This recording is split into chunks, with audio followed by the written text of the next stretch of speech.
Learning English with Enjoy. Letters to Guy, Part 3. Letter 11. Government House, Perth, 24th November. The day after I last wrote was very busy, just as I expected. But the next morning, we started early. We drove fast on the good road from Newcastle to Perth. We reached home safe and sound. We were tired and dusty, but happy. The weather was still nice, warm, and not too hot. I loved being back in the garden. You would have loved the figs. Many fruits were growing. Grapes, peaches, melons, cucumbers. The vines were full of grapes. The peach trees were heavy with fruit. We had green peas, asparagus, and other vegetables. When we came back, we found the ice company ready. So, we had ice every day. Lewis was happy to see us, but he only talked about cricket. Cricket was the most important thing for him at school. We stayed home for 3 weeks. The weeks were busy. Some days were very hot. When the hot wind blew, we had to shut the house. We pulled down all the green blinds. We sat in the dark. The hot days ended when rain came. The rain made everything fresh again. It helped the garden and helped us too. I did not tell you much about the cows and chickens. They were all doing well. The chickens, ducks, and baby turkeys were growing fast. But the hawks were a big problem. They were clever and hard to catch. Every Sunday, we let the horses run in the paddock. They often ran over the baby chickens. Many chickens were hurt or killed. Monsieur Puppy made a sad mistake. He liked to catch rats. In Mauritius, he caught rats and tan racks. But here, he only saw mice, and he didn't like mice. One day in the paddock, he saw something move in the grass. He jumped on it and threw it into the air. But it was not a rat. It was a baby duck. Puppy felt very sorry. He looked at the duckling and tried to make it stand, but it was dead. Puppy stayed close to me all day. He looked sad and ashamed. He didn't chase any more birds. He even stayed away from the big black swans in the pond. He didn't understand why I let them eat from my hand. He tried to play with the cygnet, but the cygnet didn't want to play. Since we returned, we had a few bazaars. The one in Fremantle was very pretty. I was happy because I could buy many toys. I found better toys there than in the shops. Do you want to know why I bought so many toys? I will tell you, but it is a secret. I am planting Christmas trees, 3 or 4 of them. I will invite school children, mission children, orphans, and my friends' children. I will need many toys. A box is coming from England with lights, flags, beads, and shiny decorations. Even a big wax angel is coming to sit on top of the tree. Lewis is very excited. He wants to spin the tops and blow the bugles. Catherine keeps the key to the toy room, so he cannot take anything. This house is cool and nice. The garden is green and peaceful. I feel sad to leave again. Tomorrow we will start another long trip. First, we went north to Geraldton. Then we went east to York. Now we will go south, down the coast. I will miss my canaries. I built them a big cage. New yellowbirds came from Melbourne and Sydney. They looked very happy in their new home. The cage has sunshine, shade, baths, and grass. The birds sing loudly. they are already very tame.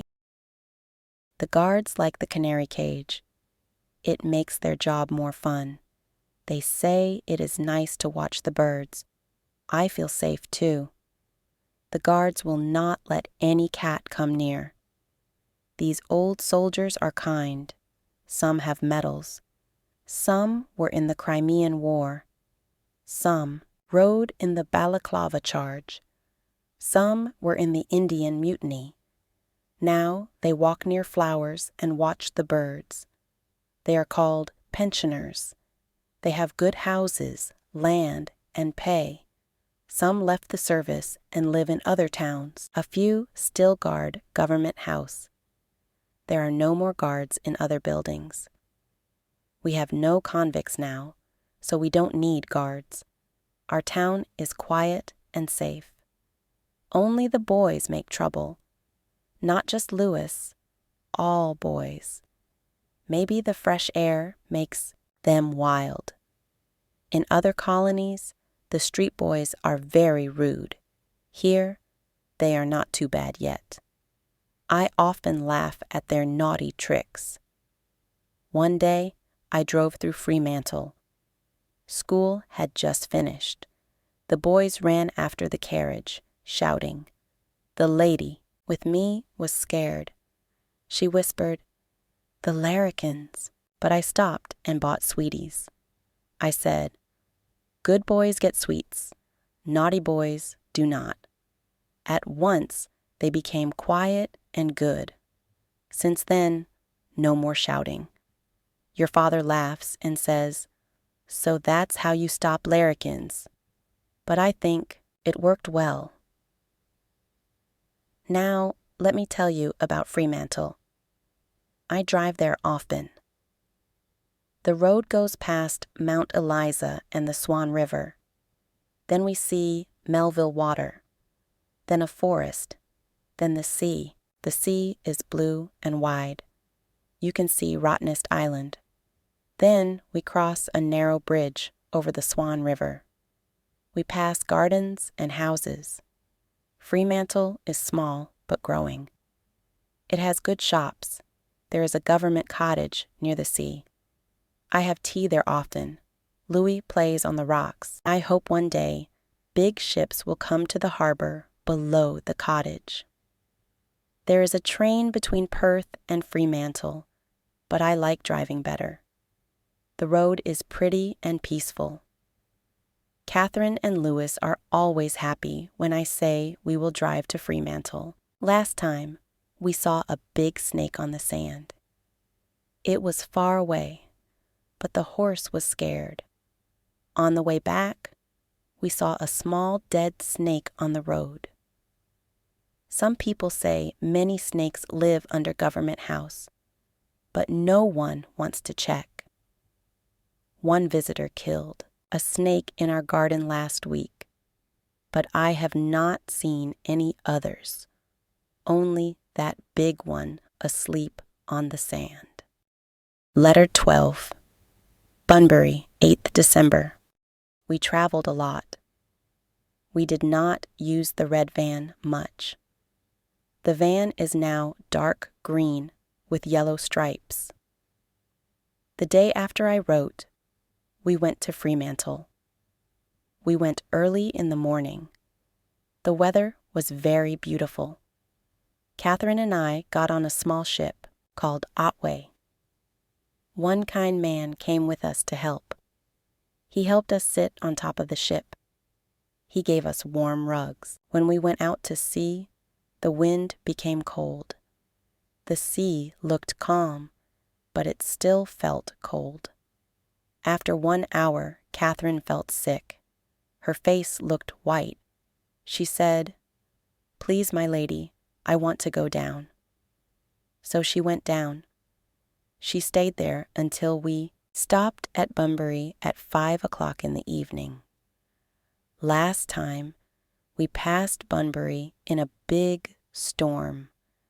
So this time it felt new to us. From the sea, the land looked flat.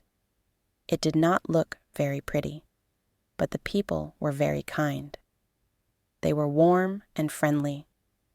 Their smiling faces made us feel happy. Some men came to the ship. They took me to the shore by boat. The ship was moving up and down. I felt a little sick, so I was glad to leave it. The governor came 2 days later by land, so when I arrived, there was no big welcome. Only a few friends came. They took us to a small hotel. I rested and unpacked. The next day, I walked and drove around. It was quiet. But the day after, I went out of Bunbury to meet the governor. When I saw the van, I got in and came back with him. We pretended I had just arrived. Then the big welcome started. There were parties, dinners, and shows. But I loved one place the most. It was a garden, 4 miles from Bunbury. The road was pretty. The garden was inside the forest. It had many flowers. It was not neat. It was natural. It smelled sweet. The lady who lived there loved flowers. She knew a lot about them. We talked about flowers. I was very happy there. I went again and again. After one very hot week in Bunbury, we drove to the Vasse, about 50 miles away. There was a storm the night before. It made the weather cooler. That was nice. The people in Bunbury were sad about the heat. They said it was the hottest week ever. The small hotel was very hot. The rooms were small and had metal roofs. Catherine's room was too hot. She became sick, so I left her in Bunbury with a nurse. The road to the Vasse was very nice. We saw forests. We saw cows and horses. We saw green grass. When we arrived, the town looked bright. There were flags and flowers. The school children came in white dresses and colored ribbons. The boys were noisy, but the girls stood quietly. I got many flowers. Big flowers. So many flowers. I was very happy. That week in the Vasse was cold. I liked it, but your father and the other men had to ride every day in the rain. They went to see farms and forests. One farm was called Cattle Chosen. The cows had picked it long ago. They found the best place with grass, water, and shade. The man built a house and garden. He stayed there and was happy. The cows were happy too. I visited a small home for native children in the forest. The place was simple. The children played under the trees. They were free. They found roots and sometimes cooked a snake, but they looked nice and clean. They were happy and kind. The girls showed me their huts and toys. They sang and read. They showed me their gardens. I gave them dolls and the boys some balls and tops. I also gave them cakes and sweets. It was a happy visit. This morning, your father left for Albany. He went overland. I came back to Bunbury in the van. Catherine felt better. Tomorrow, we go back to Perth. I had a welcome all to myself in a small town called Pinjarra. It was not a government event. The ladies of the town planned it. We drove through a lovely arch. They gave me tea, cakes, and flowers. Then came a speech.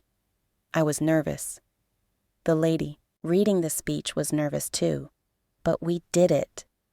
After that, I felt better. The children sang for me. Then we drove to a beautiful house. Catherine and I were very well taken care of. The garden had big camellia bushes and a large myrtle tree full of flowers. I asked about bird eggs, but the trees are too tall.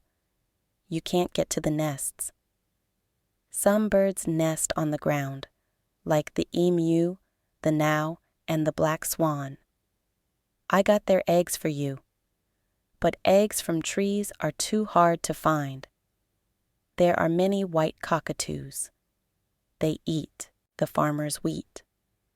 The farmers put out poison, and sometimes a bird falls dead from the sky. Letter 13. Government House, Perth, 30th December.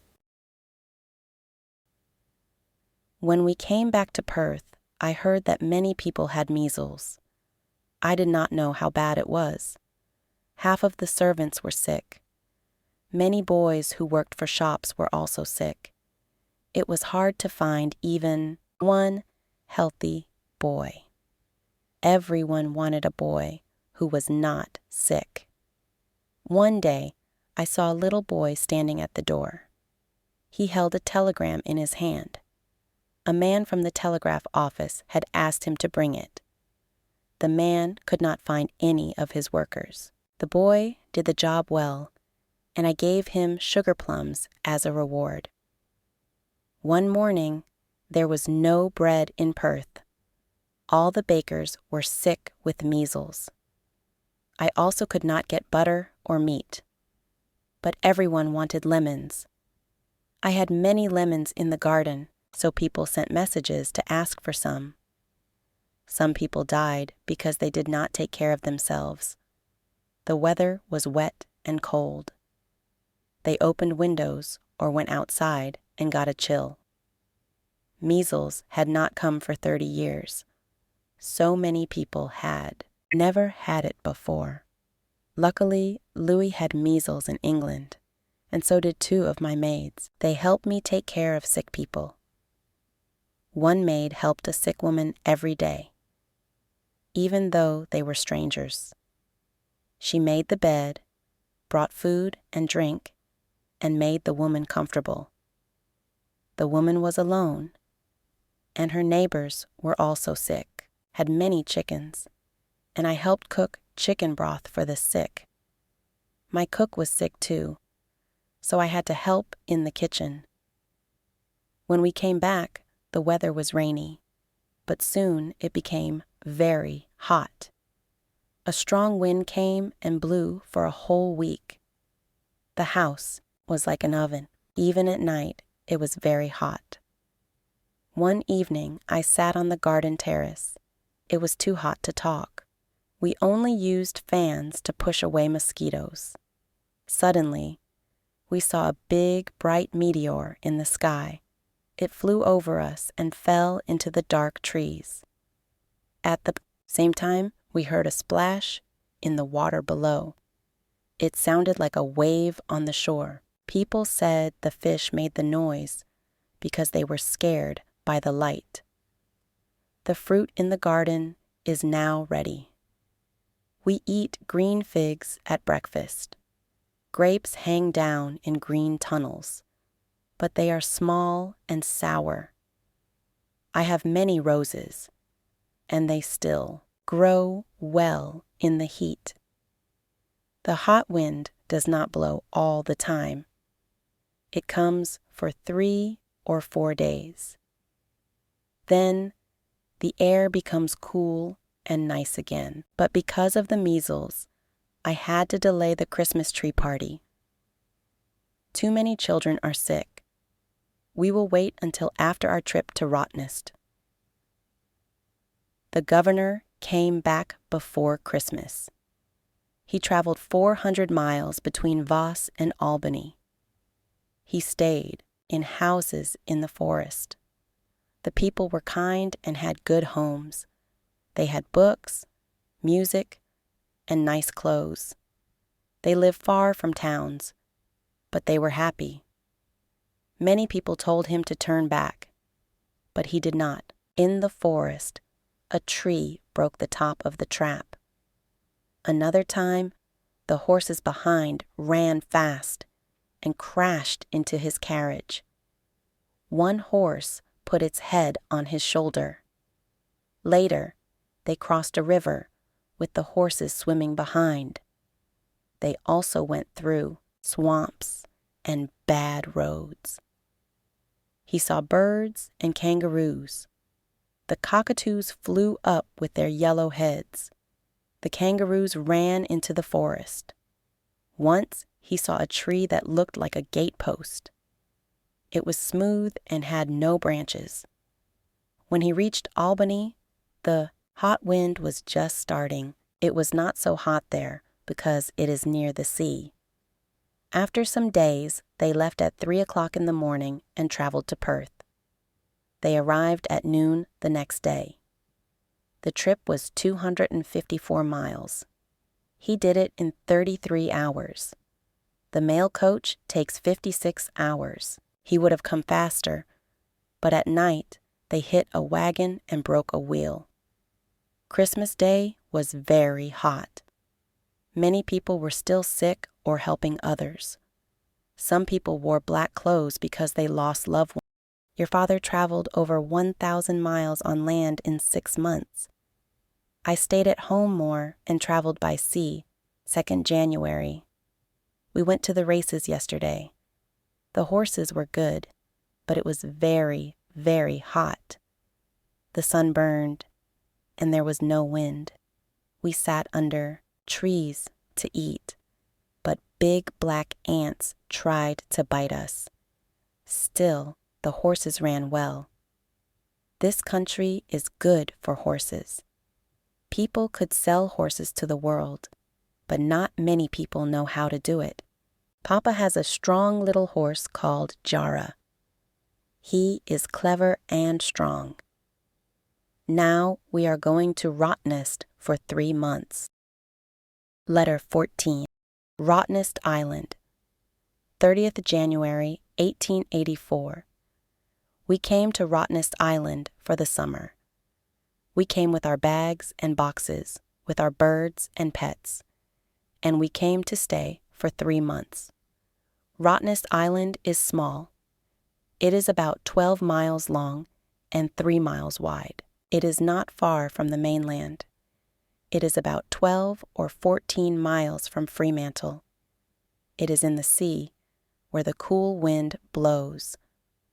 Long ago, Dutch sailors gave this island the name Rottnest. The name means rat's nest. I did not like the name before, but now I love it. I would not change it. I think it is a good name now. There are hills on the island. There is a lighthouse on the highest hill. There is a small white house on the green land. It is the government cottage. It is our summer home. It is near the beach. The beach is beautiful. The water is blue and clear. The sand is soft and white. The house has many small bedrooms. The house is good for summer. There is green grass all around it. In September, the grass was green like emerald. But now the grass is yellow and dry. Still, the island looks green. There are many small wattle bushes. The wattle bushes were yellow in spring. Now they are mostly green. Not far from our house, there is a prison for native people. The prison is behind the trees. Native people stay on the island because it is safe. If they were on the mainland, they could escape. But on the island, they can walk freely. The sea keeps them here. When we sail from Fremantle, we can see our house. It looks small and white on the green hill. We can also see the other houses, small houses for the guards, for the pilot, and for the superintendent. Farther inland, there is a salt factory. It is run by prisoners. No one can come to Rottnest without special permission. This is the 3rd time my husband came to Rottnest. The first time he came, when many native prisoners were sick. They had influenza. Some of them died. My husband took a doctor and many supplies. they went in a small boat. The sea was rough and the wind was strong, but they arrived safely. They helped the sick men. The sick men did not want meat or soup. They wanted soft food. So the doctor made rice and porridge with milk. The men liked it. They ate it. Then they got better. After that, another doctor came. The sick men got well. In September, I came to see Rottnest. The captain of the mediship took me. We made a picnic. We walked and saw the island. I loved the island. I wanted to come back for summer. And now we are here. The Meta brought us again. It was a short trip. We came across the sea in 2 hours. Then we got into small boats and came to the pier. The trip was easy and fun, but you should have seen us. We looked funny. We had birds, boxes, flowers, food, and even cows. One cow made trouble. She stood on the jetty and did not move, but someone caught her, and they put her on the boat. When we arrived, Louis carried a white kitten in a basket. Monsieur Puppy barked and ran. Birds came in cages. Chickens, ducks, and turkeys came in boxes. Everyone looked tired, but we were happy. The birds were so happy to be free. The canaries flew in their big cage. The parrots were happy in their garden room. The chickens and ducks ran behind the house.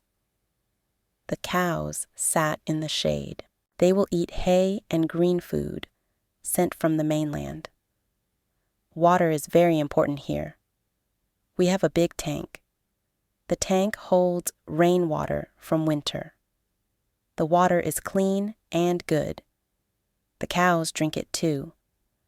The water from the wells is not good. It has too much magnesia.